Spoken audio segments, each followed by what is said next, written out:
Jadi gini, Syekh Ali bin Abu Bakar As-Sakron ketika melihat satu kitab yang namanya As-Suluk fi Tabaqatil Ulama'i wal Muluk, itu menemukan ada salah satu tokoh yang bernama Ali bin Muhammad bin Ahmad bin Jadid bin Abdullah bin Ahmad bin Isa. Nah lalu oleh beliau, oh ini sama nih leluhurnya sama dengan saya. Ada penyebutan Abdullah di situ, kemudian Ahmadnya itu pas, kemudian Isanya itu pun juga pas. Sehingga apa? Oh ini berarti nasabnya sama dong dengan saya. Lalu bagaimana dengan keluarga yang lain, keluarga Jadid, keluarga Basri, yang katanya merupakan keturunan dari Ubaidillah ini? Apakah ada? Oh enggak, terputus.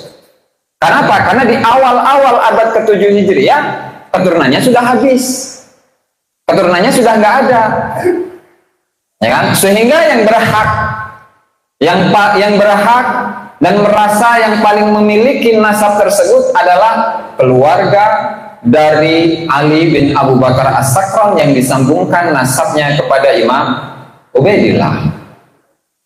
Nah lalu kemudian dari mana dalilnya yang menunjukkan bahwasanya Ubaidillah ini adalah anaknya Ahmad bin Isa? Buatan wonten.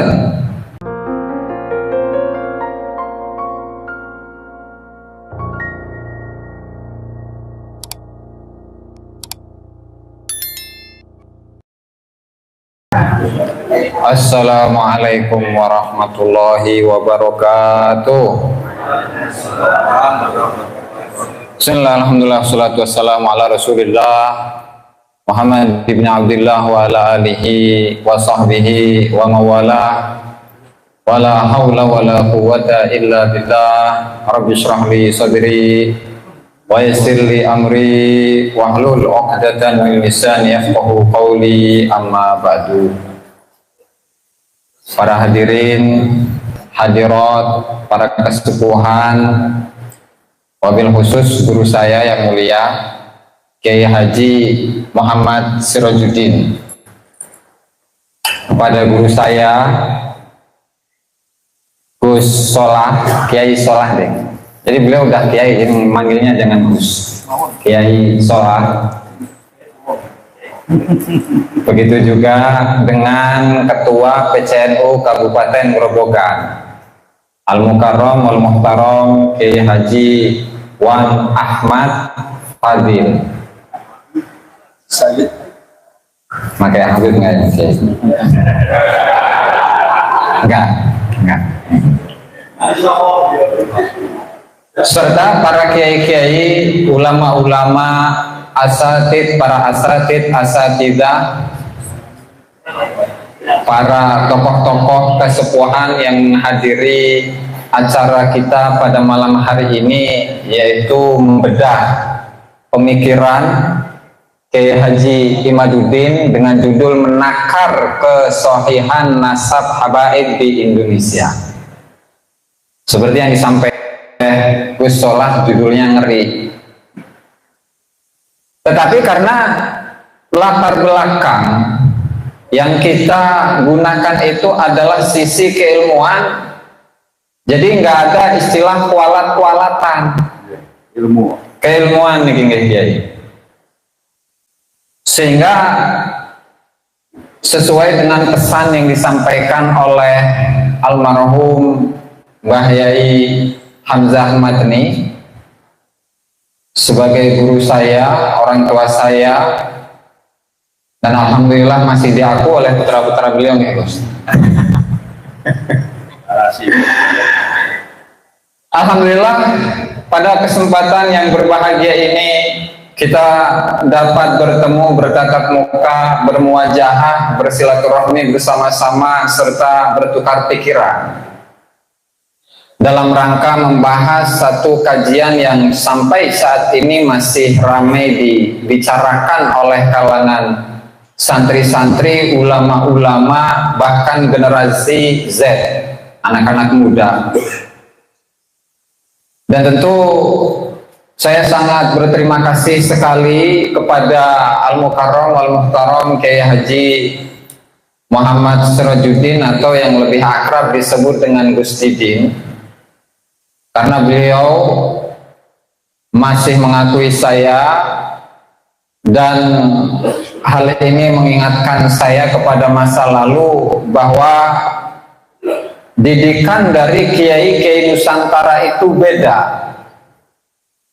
Seperti sebagai contoh almarhum Mbah Yai Hamzah, di mana beliau itu mendidik putra-putranya, mendidik santri-santrinya untuk selalu mengupdate pengetahuan dan keilmuan, sehingga tidak ada kamus yang namanya kualat. Dan tadi saya mengutip dari Gus El yang mendapatkan satu pesan yang luar biasa, di mana dulu beliau Mbah Hamzah Madni ini menyampaikan akrimul habaib li ilmihim, fa in lam yakunu ulama fa akrimuhum ka ikramikum li baqiyatin nas. Muliakanlah para habaib itu lantaran keilmuannya, bukan karena nasabnya, bukan karena dalam darahnya terdapat darah suci Rasulullah Shallallahu Alaihi Wasallam. Meskipun sampai sekarang darahnya itu belum terkonfirmasi sebagai darah yang bersambung kepada Rasulullah Shallallahu Alaihi Wasallam. Nah, lalu ketika dari kalangan habaib ini tidak termasuk dari kategori ulama, fakrimuhum ka ikramikum li baqiyatin nas, muliakanlah mereka sebagaimana kalian itu memuliakan manusia seperti biasanya.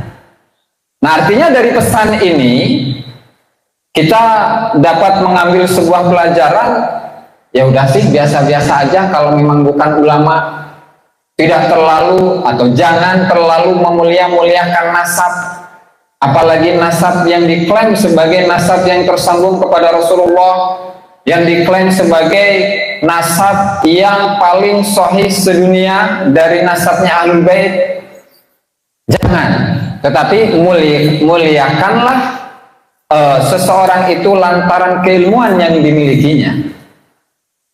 Nah, tentu kalau kita melihat sanad keilmuan yang dimiliki oleh almarhum Mbah Yai, itu beliau memiliki beberapa guru, beliau memiliki beberapa kiai, yang diantaranya itu adalah ulama-ulama lasem dan ulama-ulama sarang. Catatan saya mana tadi itu?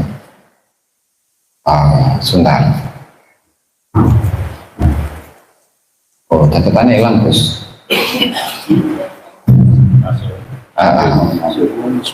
Dan seterusnya lah. Ya, diantaranya adalah Mbah Baidowi Lasem, kemudian Mbah Maksum Lasem, kemudian Mbah Mansur Lasem, kemudian Mbah Imam Sarang, kemudian Mbah Mbah Kiai Hudori Tegalrejo.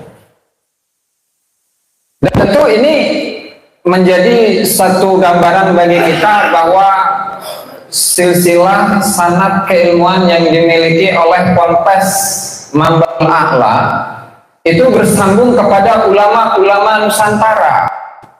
Misalnya ketika kita mengambil sanad keilmuan dari Lasem, dari Mbah Maksum Lasem yang merupakan murid dari Mbah Syekhuna Khalil Bangkalan, kemudian bersambung kepada Syekh Muhammad Nawawi Banten, bersambung kepada Sayyid Ahmad Zaini Dahlan, terus kepada ulama-ulama yang mendunia. Nah, hal ini ternyata tidak banyak diketahui oleh para santri. Itu sehingga seringkali santri-santri itu banyak terdoktrin bahwa seluruh sanad keilmuan itu ada di kalangan habaib. Seluruh sanad keilmuan itu adalah semuanya dari habaib. Dan ketika ditelusuri, sanad keilmuannya itu hanya sekian persen saja itu. Saya pernah podcast dengan Kiai Ubaidillah Rembang, yang di situ mengkaji sanad keilmuan dari ulama-ulama Nusantara, di mana kesimpulannya itu mungkin hanya 5-10% saja mewarnai dunia keilmuan dari ulama-ulama Nusantara. Ya, artinya bukan berarti mengecilkan mereka, enggak. Tetapi kita menempatkan segala sesuatu itu pada tempatnya. Nah, itu satu. Lalu kemudian mengenai pemikiran yang dimiliki oleh Kiai Haji Imaduddin dalam membatalkan nasabnya Ba'alawi, di mana dalam tulisan saya sudah saya urai di situ bahwa keluarga Ba'alawi itu adalah orang-orang yang biasa akrab disebut dengan sebutan atau panggilan Habib, di mana mereka ini mengaku sebagai keturunan Rasulullah Shallallahu Alaihi Wasallam yang bersambung kepada Imam Ubaidillah bin Ahmad Al-Muhajir bin Ais Ar-Rumi. Kemudian kalau kita telusuri bahwasanya Ahmad bin Isa itu dalam kitab-kitab nasab itu tidak berjuluk Al-Muhajir. Kalau kita telusuri kitab-kitab nasab mulai dari kitabnya Imam Al-Ubaidili, kitab Al-Majdi, Al-Asili, kemudian Ibnu Toqtoqi, Umdatut Talib dan lain sebagainya, Imam Ahmad bin Isa itu tidak memiliki gelar Al-Muhajir. Karena untuk gelar Al-Muhajir itu baru muncul di abad ke-12 oleh Habib Ahmad bin Zain Al-Habsyi dalam kitabnya Syarah Al-Ainiyah. Kemudian selanjutnya, apakah terkonfirmasi bahwasanya Ahmad bin Isa itu hijrah dari Basrah kemudian menuju ke Hadramut? Padahal Imam Ahmad Al-Muhajir disebut sebagai tokoh mujtahid, sebagai tokoh ahli hadis, sebagai tokoh ulama yang besar di masanya. Sementara untuk informasi dan berita tentang Sayyid Ahmad bin Isa Al-Muhajir itu tidak ada, kecuali dalam kitab Al-Ghaibah karya dari Imam Abul Husain At-Tusi, yang di sana menceritakan tentang pertemuan beliau dengan sebagian keluarga dari keturunan Imam Muhammad Musa Al-Khadim. Dan kejadian itu kurang lebih terjadi pada tahun 230 Hijriah dan bertempat di daerah yang namanya Desa Surya, yaitu merupakan salah satu desa di Madinah. Nah, artinya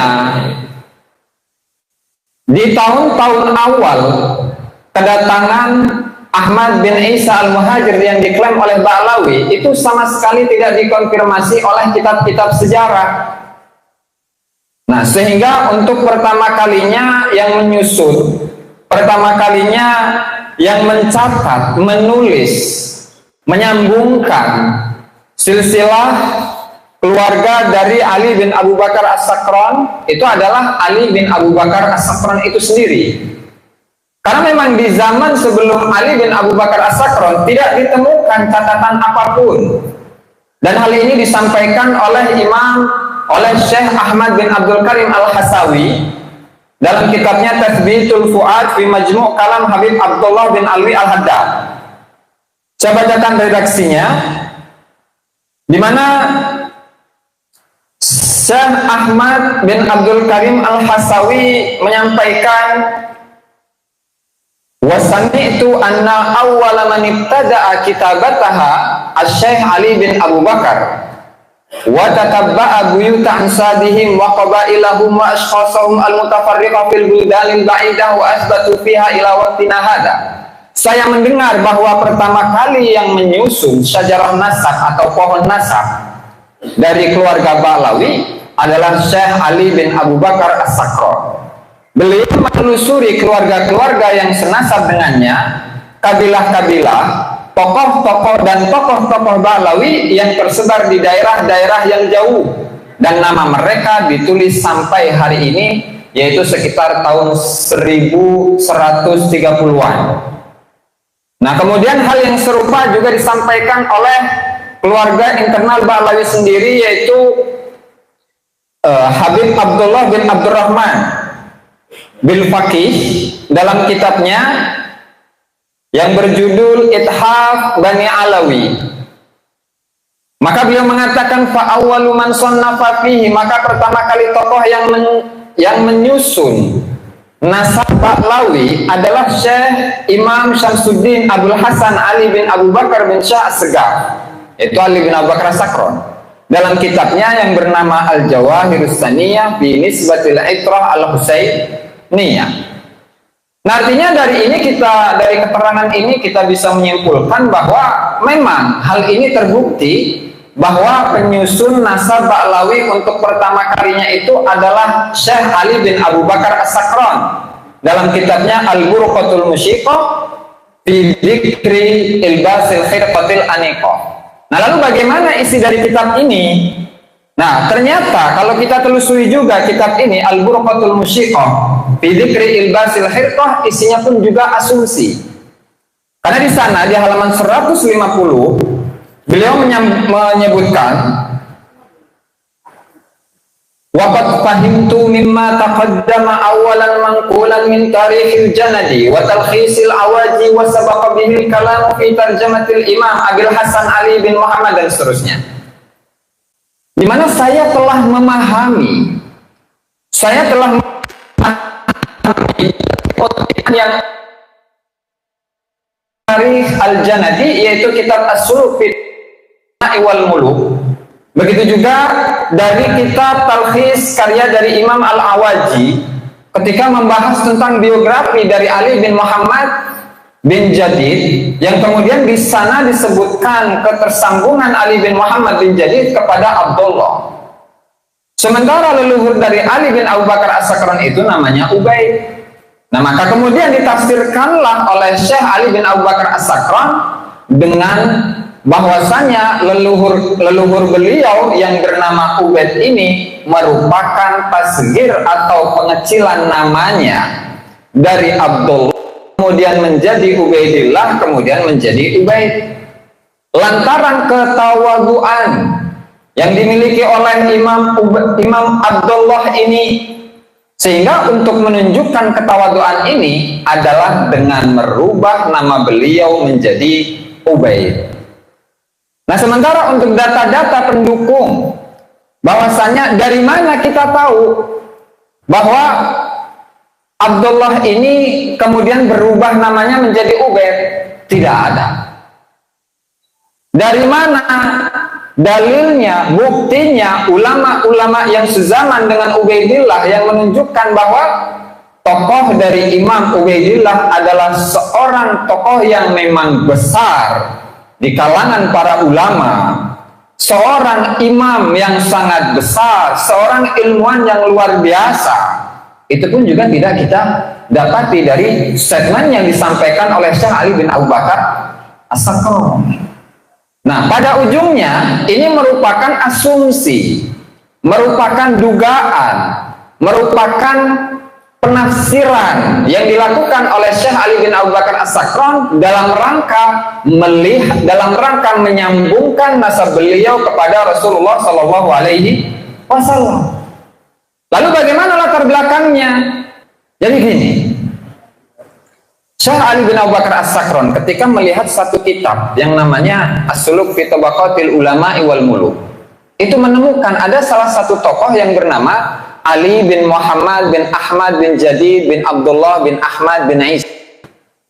Nah, lalu oleh beliau, oh ini sama nih leluhurnya, sama dengan saya. Ada penyebutan Abdullah di situ, kemudian Ahmadnya itu pas, kemudian Isanya itu pun juga pas. Sehingga apa? Oh ini berarti nasabnya sama dong dengan saya. Lalu bagaimana dengan keluarga yang lain, keluarga Jadid, keluarga Basri, yang katanya merupakan keturunan dari Ubaidillah ini? Apakah ada? Oh enggak, terputus. Karena apa? Karena di awal-awal abad ke-7 Hijriah keturunannya sudah habis, keturunannya sudah nggak ada, ya kan? Sehingga yang berhak dan merasa yang paling memiliki nasab tersebut adalah keluarga dari Ali bin Abu Bakar As-Sakron yang disambungkan nasabnya kepada Imam Ubaidillah. Nah, lalu kemudian dari mana dalilnya yang menunjukkan bahwasanya Ubaidillah ini adalah anaknya Ahmad bin Isa? Buatan wonten, ora ono. Kenapa? Ya karena katanya ini tokoh-tokoh yang ada di Hadramut dulu itu adalah tokoh-tokoh yang tidak kreatif dalam penulisan, dalam mencatat segala macam kejadian. Sementara kalau kita mengacu kepada kisah-kisah yang disampaikan yang ada di dalam kitab-kitab yang disusun oleh para penulis-penulis Ba'alawi sendiri atau yang pro kepada mereka, itu diungkapkan dengan ungkapan-ungkapan yang luar biasa. Sebagai contoh, Imam Jadid itu pada awal mulanya di abad-abad keempat Hijriah itu sudah mendapatkan sanggahan pertentangan dari masyarakat bahwa mereka ini atau keluarga Jadid yang bersambung kepada Ubaidillah, yang bersambung kepada Ahmad bin Isa ini mendapatkan pertentangan. Artinya masyarakat mengomentari, kalian ini keturunan Nabi dari mana? Oh, dari mana kalian ini? Apa yang membuktikan bahwa kalian ini adalah keturunan Nabi? Di samping itu banyak dari pengikut mazhab Abadiyah yang katanya tidak percaya dengan adanya keturunan Rasul. Nah, lalu Imam Jadid ini pergi haji bersama dengan 100 orang Hadramut di situ. Datang pergi haji, kemudian disaksikan oleh 100 orang yang melaksanakan haji, kemudian pergi ke Irak, kemudian bertemu dengan salah satu qadhi, salah satu hakim yang memutuskan bahwasanya nasabnya Jadid ini adalah nasab yang sahih. Ini keterangan yang ada dalam kitab-kitabnya Ba'alawi. Nah, lalu ketika kita menyimak ini, oh iya berarti nasabnya benar dong, sambung ke Rasulullah. Kan banyak saksinya. Balik nanya kita, 100 orang ini yang dari Hadramut, 100 orang tadi yang ada di Mekah ketika melaksanakan haji, kemudian nama qadhi yang memutuskan, mengisbatkan nasabnya Jadid bersambung kepada Ahmad bin Isa itu siapa? Tidak satupun dari nama-nama mereka disebutkan. Karena memang klaim-klaim seperti ini itu baru muncul pada abad-abad ke-9. Memang untuk kitab-kitab misalkan seperti Tuhfatuz Zaman fi Tarikh Sadatil Yaman, karangan dari Syekh Husain bin Abdurrahman Al-Ahdal yang meninggal pada tahun 855 Hijriah. Dalam kitab tersebut menyebutkan beberapa tokoh-tokoh dari Ba'alawi. Kemudian Imam Ahmad bin Abdul Latif Asy-Syirji dalam kitabnya Tabaqatul Khawas itu pun juga menyebutkan beberapa tokoh-tokoh atau keluarga dari Ali bin Abu Bakar As-Sakran, yang diantaranya itu adalah Umar bin Abdurrahman Al-Muhdar. Dan juga tokoh-tokoh yang lainnya seperti Abdurrahman As-Segaf dan lain sebagainya. Ada memang di abad-abad 9. Nah, namun secara detail penjelasan mengenai kenasaban yang dimiliki oleh Ali bin Abu Bakar As-Sakran baru kita dapatkan di dalam kitabnya Al-Ghurfatul Musyiqah fi Dzikri Libasil Hirqah, karya dari Syekh Ali bin Abu Bakar As-Sakran. Nah, menurut Yaslan Abdul Nur, salah seorang peneliti sejarah dari Hadramut itu, bahwa penyusunan kitab Al-Ghurfatul Musyiqah itu selesai kurang lebih pada tahun 849 Hijriah. Nah, artinya memang klaim itu memang baru muncul pada abad ke-9 Hijriah secara formal. Nah, sehingga ketika kita menelusuri apakah ada bukti dari kisah-kisah tadi yang disampaikan, mulai dari pengisbatan nasab, pengingkaran, kemudian ulama-ulama yang mengakui kenasaban dari Ba'alawi, tidak ada.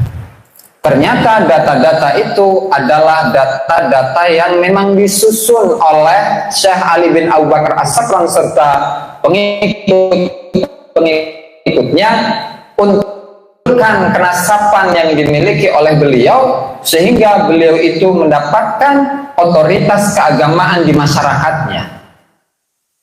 Sehingga kalau kita mengacu kepada kitab nasab misalkan seperti Rasail fi Ilmil Ansab, kemudian Usul Ilmin Nasab wal Mufadalah Bainal Ansab, Al-Kafil Muntakhab, fi ilmil ansab, kemudian kitab muqaddimat fi ilmil ansab.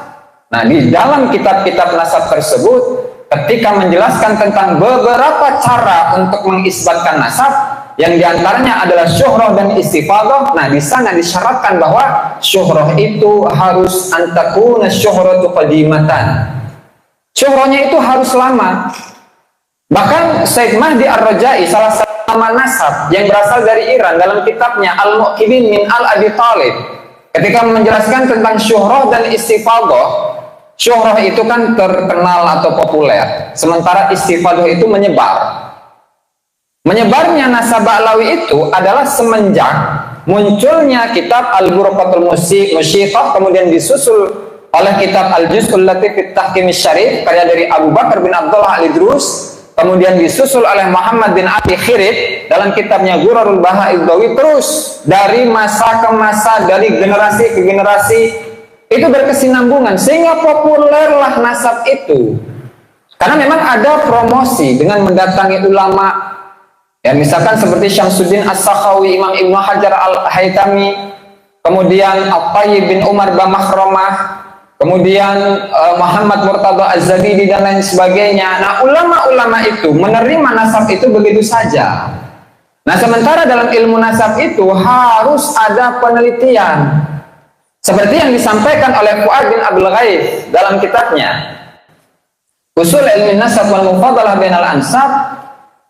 Kitab-kitab atau wujudul asma atau wujudul ansab fi kutubil ansab innama hiya kanuqtatin li bidayatil bahas. Ketika ada satu nama dalam kitab-kitab nasab, maka itu barulah menjadi titik permulaan dari sebuah penelitian mengenai nasab, bukan finish. Nah, sementara framing-framing yang ada itu kan paling mentoknya itu menjual-jual nama besar ulama, nama besar Imam Syamsuddin Syamsuddin As-Sakhawi, Ibnu Hajar Al-Haytami, kemudian At-Tayyib Bamahromah, kemudian Murtada Az-Zabidi, Abdullah bin Hijazi Asy-Syarqawi, bahkan Hadratus Syekh Haji Hasyim Asy'ari. Itu nama-nama beliau-beliau itu dijual demi untuk menunjukkan kebesaran dari nama atau kenasaban yang dimiliki oleh Ba'lawi. Bahkan statement yang lebih vulgar lagi adalah statement yang disampaikan oleh salah seorang ulama yang berasal dari Beirut, yang bernama Syekh Yusuf An-Nabhani. Dalam kitabnya Riyadul Jannah min Adkaril Kitab wa Sunnah, beliau mengatakan inna sadatana al-Ba'alawi qad ajma'at al-ummatul muhammadiyatu fi sa'iril aqtari wal aqsar ala annahum min asahhi ahli baitin nubuwati nasaba. Sesungguhnya para sadah Ba'lawi ini, sungguh para umat Islam, seluruh umat Islam di berbagai tempat, di seluruh generasi telah sepakat akan kesahihannya. Dan mereka ini termasuk ahlul bait yang paling sahih nasabnya. Nah, ini kan klaim namanya. Ini kan namanya klaim, ngaku-ngaku. Kalau misalkan statement dari para ulama-ulama zaman dulu ketika mengatakan Sahih Bukhari dan Sahih Muslim itu adalah kitab yang paling sahih setelah Al-Quran, teruji nggak? Teruji. Bagaimana? Apakah bisa dibuktikan? Bisa dibuktikan. Melalui apa? Melalui penelusuran sanad-sanad hadisnya. Kemudian matan-matan yang tertulis dalam kitab Sahih Bukhari dan Sahih Muslim. Teruji. Nah, lalu kemudian dengan adanya klaim ini, dengan mengatakan nasab yang paling sahih sedunia, sementara kesejarahannya saja tidak ditemukan. Mentok itu ada pada abad ke-9 Hijriah. Lalu apakah hal ini bisa membuktikan bahwa nasabnya Ba'lawi itu merupakan nasab yang paling sahih sedunia? Boten wonten. Nah, maka yang dilakukan oleh Kiai Haji Imaduddin dalam tulisan-tulisannya, dalam penelusurannya, dalam penelitiannya, yang mengacu kepada kitab-kitab nasab atau panduan-panduan dalam ilmu nasab, bahwa nasab itu hanya bisa bersandar kepada data-data yang valid, kitab-kitab yang jelas, kesejarahan-kesejarahan yang jelas.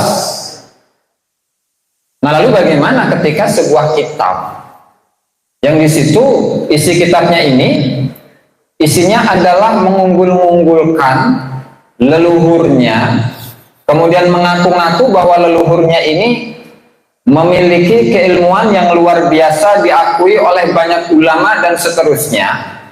Sementara hal itu tidak sama sekali terkonfirmasi dari kitab-kitab eksternal akan kebesaran dari tokoh-tokoh itu, apakah bisa dijadikan sebagai sebuah sandaran dalam ilmu nasab? Nggak bisa. Nah, maka sehingga karena lantaran kitab-kitab nasab yang primer, ini untuk sekaligus menutup mukaddimah ya yang saya sampaikan dalam malam hari ini, saya bacakan dari kitab As-Sadah Al-Alawi Al-Uraidiyun Al-Husainiyun Usuluhum wa Ansabuhum A'lamuhum wa Tariqatuhum, karya dari Dr. Hatim Muhammad Al-Jufri.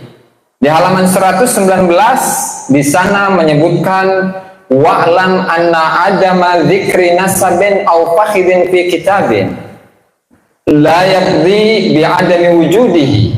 Ketahuilah bahwasanya tidak disebutkannya sebuah nasab atau tidak disebutkannya sebuah keturunan dalam kitab-kitab nasab itu belum menentukan, belum memastikan bahwa tokoh itu atau nasab itu tidak ada.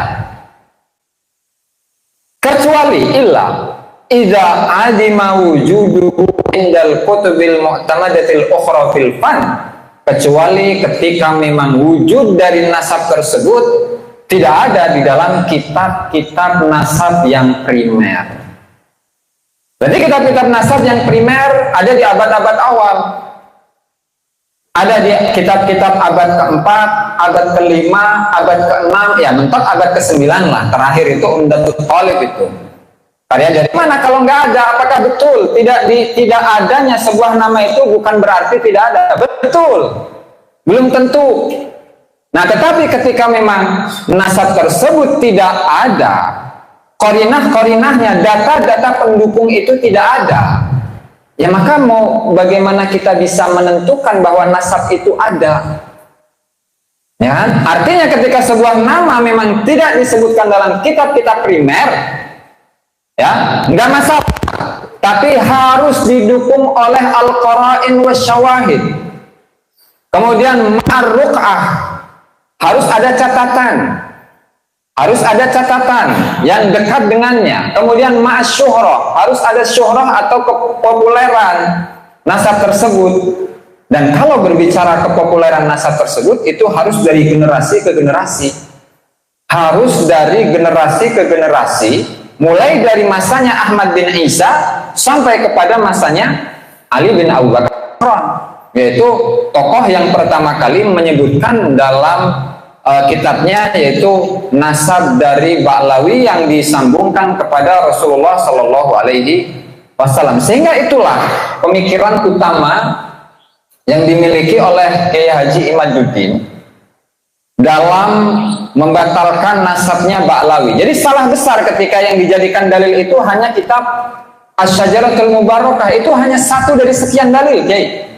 Satu dari sekian puluh dalil untuk menunjukkan atau menjadi dalil akan batalnya nasab Ba'lawi. Karena memang apalagi ini nasab yang diklaim paling sahih, itu kan mudah untuk memverifikasinya. Nah, kalau nasab yang paling sahih saja susah untuk memverifikasinya, itu dari mana kita akan memverifikasinya dan mengatakan bahwa nasab tersebut adalah nasab yang paling sahih sedunia? Belum lagi ditambah dengan tes DNA, di mana hasil DNA Nabi kemana, hasil DNA habaib kemana? Ya barangkali itu saja, karena yang menurut saya lebih seru itu adalah pertanyaan-pertanyaan dari para kasepuhan, para kiai-kiai yang telah menghadiri dalam acara ini. Dan terima kasih ya kepada keluarga besar Pondok Pesantren Mambaul A'la Jagalan Purwodadi yang telah memberikan kesempatan kepada saya untuk ngoceh di depan kiai-kiai. Barangkali itu saja yang saya sampaikan dalam kesempatan kali ini. Allahumma muwaffiq ila aqwamit thoriq. Wassalamualaikum warahmatullahi wabarakatuh.